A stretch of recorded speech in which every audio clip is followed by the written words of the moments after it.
मित्रों, हम कारक प्रकरण के एक छोटे से सूत्र के साथ आप सबके पास उपस्थित है। ये छोटा सा सूत्र आप बहुत कम समय में पढ़ पाएंगे। सूत्र बहुत महत्वपूर्ण है और जानने लायक है। उससे आप जानेंगे कि बोलने वाले की इच्छा के आधार पर क्या हो सकता है, बोलने वाला क्या चाहे और क्या कर सकता है ना। तो सूत्र है स्वतंत्र कर्ता। इससे पहले हम द्वितीय विभक्ति के प्रायः सूत्रों को पढ़ चुके हैं। तृतीय विभक्ति के साधकतमम करणम इत्यादि को भी देख चुके हैं। अब हम कर्तृ संज्ञा का एक सूत्र पढ़ रहे हैं। ये जानते हैं आप, संज्ञा करने वाले जो सूत्र होते हैं वो बहुत ज्यादा गंभीर अर्थ वाले नहीं होते हैं, पर फिर भी इसमें जितनी बातें हो सकती हैं, जितने प्रश्न बन सकते हैं, उन सारे प्रश्नों को भी हम बताएंगे आपको, और जो बातें हैं इस सूत्र में वो सब बताएंगे। तो सूत्र क्या है? स्वतंत्र कर्ता। बहुत सिंपल, जो स्वतंत्र है वही करता है। बस इस सूत्र का इतना ही अर्थ है। जो स्वतंत्र है वही करता है, पर कैसा स्वतंत्र है, किसने उसको स्वतंत्र बनाया है, क्यों स्वतंत्र बन गया है वह? तो इसका सारा उत्तर आपको मिलेगा कि कोई भी क्रिया है, कोई भी क्रिया हो रही, कारक अगर हम वर्णन कर रहे हैं तो सारे जितने भी कारक हैं वो सभी के सभी कारक किसी न किसी क्रिया पर आश्रित होते हैं, है ना। तो यह कर्ता भी एक कारक है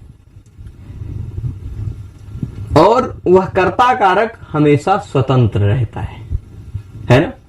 जैसे कर्म कारक आपने देखा तो कर्ता जिसको सब अपनी क्रिया के द्वारा सबसे ज्यादा अभीष्ट मानता है, चाहता है, वह कर्म है। कर्तुरीप्सिततमम कर्म।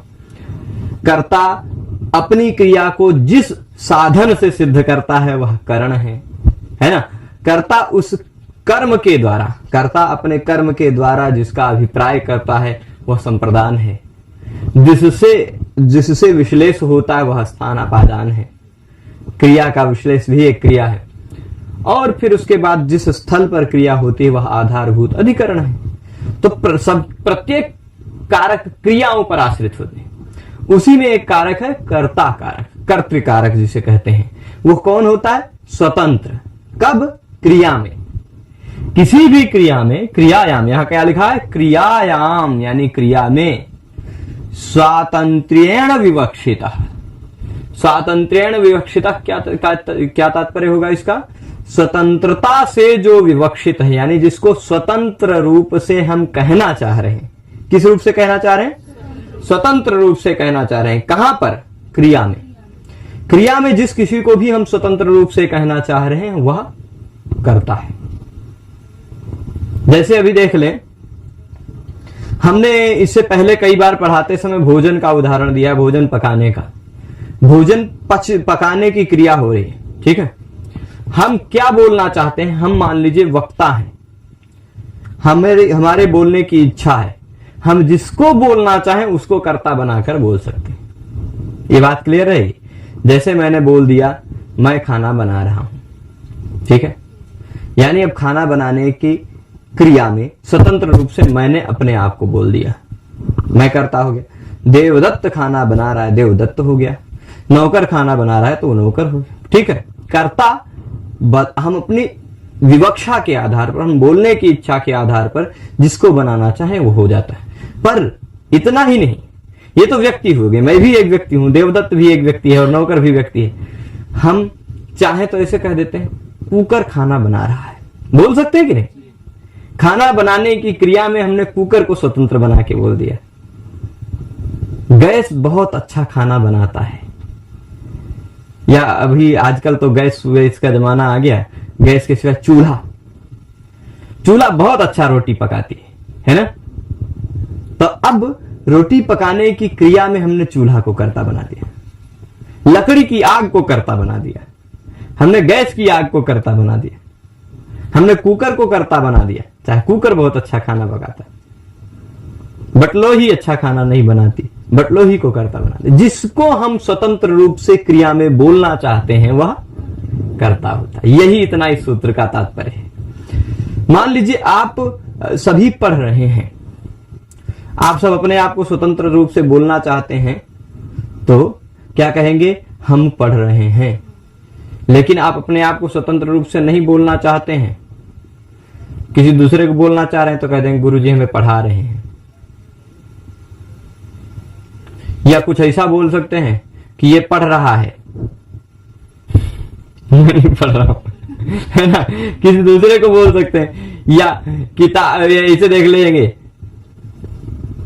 ये रखा है, ठीक है, मोबाइल रखा हुआ, उसके सामने कोई खिलौना रखा हुआ या किताब रखी हुई है, मोबाइल में वीडियो चल रहा है, और फिर आप क्या कहेंगे कि तब ये पढ़ रही है, हम नहीं पढ़ रहे, है ना। या कह देंगे एक गुड्डा रखा हुआ, शीशा रखा हुआ, दर्पण, वो दर्पण पढ़ रहा है। किसी को भी बोल सकते हैं आप, किसी भी क्रिया में किसी को भी स्वतंत्र रूप से बोल सकते हैं, जिसको भी स्वतंत्र रूप से बोलेंगे वह करता है, ठीक है। यानी क्रिया में और किसी दूसरे परतंत्रता की आवश्यकता जिसमें नहीं है ना। मैं पढ़ रहा हूं तो मैं किसी थोड़े ना जबरदस्ती कोई कह रहा है कि पढ़, तो इस क्रिया में मैं स्वतंत्र हूं, इसलिए मैं करता हूं। कुकर खाना बनाता है, अब इस क्रिया में कुकर को स्वतंत्र बना दिया हमने, तो कुकर करता हो गया, ठीक है। यही इतना इस सूत्र का तात्पर्य है। तो क्रिया में स्वतंत्र रूप से जो होता है वह करता है, ऐसा नहीं। यहां क्या कहा गया, इस शब्द में महत्वपूर्ण है, विवक्षित है। स्वतंत्र हो चाहे ना हो, आप जिसको स्वतंत्र रूप में बोलना चाह रहे हैं वह करता होता है, ठीक। क्रियायाम, क्रिया में, स्वातंत्र्येण, स्वतंत्र रूप से, विवक्षिता, बोला जाना चाह, जिसको आप बोलना चाह रहे हैं जो विवक्षित है वह अर्थ कर्ता कहलाता है, ठीक है। पूरे सूत्र का अर्थ क्लियर है। अब भाई जो कर्ता का तात्पर्य आप समझ गए होंगे, बहुत सारी क्रियाएं होती हैं, हर एक क्रिया में कोई ना कोई कर्ता होता है, ठीक है। हर एक क्रिया का कोई ना कोई कर्ता होता ही है, क्रिया कर्ता के बिना स्वतः तो होगी नहीं। तो फिर अब आप अगली बात बता दें, तो इसमें इतना ध्यान रखना है, कर्ता संज्ञा करने की क्या फायदा। आपको पता होना चाहिए कर्ता क्या है, कर्ता कौन है। जब आप जानेंगे कि कर्ता कौन है तभी तो कर्ता में विभक्ति लगा पाएंगे। अगर कर्ता अर्थ में प्रत्यय है, कोई कर्ता अर्थ उक्त है, तो कर्ता में आप प्रथमा विभक्ति लगा पाएंगे, है ना, क्योंकि उक्त हो जाएगा तो नियतोपस्थितिक हो जाएगा, प्रातिपदिकार्थ हो जाएगा, उसमें प्रथमा लगा लेंगे। परंतु यदि आप देख लेंगे कि प्रत्यय कहीं कर्म, भाव या कर्ण अन्य किसी अर्थ में है, तो कर्ता अर्थ अनुक्त हो गया, तो फिर आप जान पाएंगे कि ये कर्ता है, ये अनुक्त है, इसमें कर्तृकर्ण में तृतीया से तृतीया लगा दे हम, ठीक है। ये बात है। तो इस सूत्र का और कोई विशेष प्रयोजन नहीं, यह सूत्र केवल आपको यह बताता है कि कर्ता कौन है। कौन है कर्ता आप जानेंगे, जो स्वतंत्र है, जो स्वतंत्र है किसी भी क्रिया में वह कर्ता है, ठीक है। जैसे मैं आप सबको पढ़ा रहा हूं तो आप सबके पढ़ाने की क्रिया में स्वतंत्र हूं, तो इसलिए मैं कर्ता हो गया पढ़ाने की क्रिया का। तो कर्तृ संज्ञा हुई। आप सबने इससे पहले कारक के बहुत सारे सूत्र पढ़े होंगे, ध्रुवम, उपाय, अपादानम इत्यादि भी पढ़ेंगे। तो वहां पर आप देखेंगे अपादानम, अपादान संज्ञा करता, फिर कहेंगे अपादाने पंचमी, अपादान में पंचमी विभक्ति होती है ना। तो कोई कोई संज्ञा बताती है, उस संज्ञा का फल भी बताते हैं, या संज्ञा सा फलवती। तो यहाँ कर्तृ संज्ञा हुई, कर्तृ संज्ञा का भी कोई ना कोई फल है, वो फल है अलग अलग विभक्तियों का विधान, या अन्य अन्य अवसर पर जहां जहां कई कर्ता होते हैं, समान कर्तृ के हो पूर्व काल है, और कहीं भी व्याकरण में कहीं भी कर्ता संज्ञा शब्द प्रयुक्त हो, कर्तृ शब्द प्रयुक्त हो, तो कर्तृ शब्द का क्या तात्पर्य होगा, स्वतंत्र, ठीक है। जहां देख लीजिए अभी सब प्रत्यय का हम सूत्र भी तुरंत बताया आप सबको, समान कर्तृ हो पूर्व काले, जहां एक ही क्रिया के दो कर्ता, मतलब दो नहीं, एक ही कर्ता की दो क्रियाएं, समान कर्तृ हो, दो क्रियाएं समान कर्ता की हो। जैसे मैं पढ़ाता हूं और खाता हूं, ठीक। मैं पढ़ाकर भोजन करूंगा, तो भोजन करने की भी एक क्रिया है, पढ़ाने की भी एक क्रिया है। इन दोनों क्रियाओं का कर्ता मैं हूं, स्वतंत्र हूं।